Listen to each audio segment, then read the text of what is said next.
বাংলাদেশ নারী দলের হেড কোচের দায়িত্ব পাওয়ার পরদিনেই ক্যাম্প ডেকেছেন সারোয়ার ইমরান। মেয়েদের ব্যাটিং ঘিরে পুরনো সমস্যার সমাধান বের করার মিশনে নেমে পাশে পেলেন হাবিবুল বাশার সুমনকেও।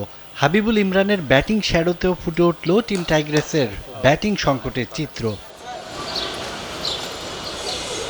মিস্টার 50 খ্যাত হাবিবুল বিসিবির উইমেন্স উইং পরিচালনা বিভাগের প্রধান। শ্রীলঙ্কান হেড কোচ হাসান পিলকারত্নের সঙ্গে বিসিবির চুক্তি শেষ হওয়ার পর আর নবায়ন করার প্রয়োজন অনুভব করেননি।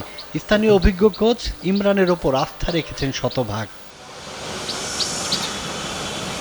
বাংলাদেশের মেয়েদের পিছিয়ে থাকার একমাত্র কারণ ব্যাটিংয়ে দুর্বলতা। টাইগ্রেস অধিনায়ক নিগার সুলতানা যদিও চান দীর্ঘদিন ধরে চলা সমস্যার সমাধান হোক। স্যান্ডেলিনা সো, রূপচর্চায় আভিজাত্য।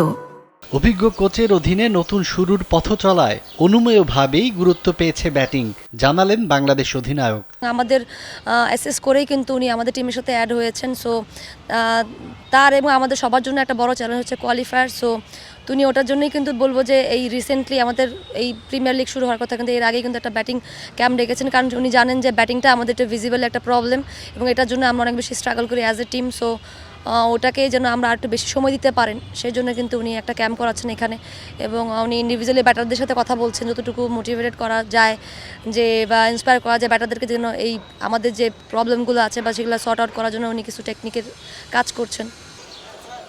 বাংলাদেশ নারী দলের ক্রিকেটারদের ব্যস্ততা আগের চেয়ে অনেক বেড়েছে। বিশেষায়িত ক্যাম্পের পাশাপাশি ক্লাব অনুশীলনও করতে হচ্ছে জ্যোতি স্বর্ণা মারুফাদের। আগামী সপ্তাহেই মাঠে গড়াবে ঢাকা প্রিমিয়ার লিগ।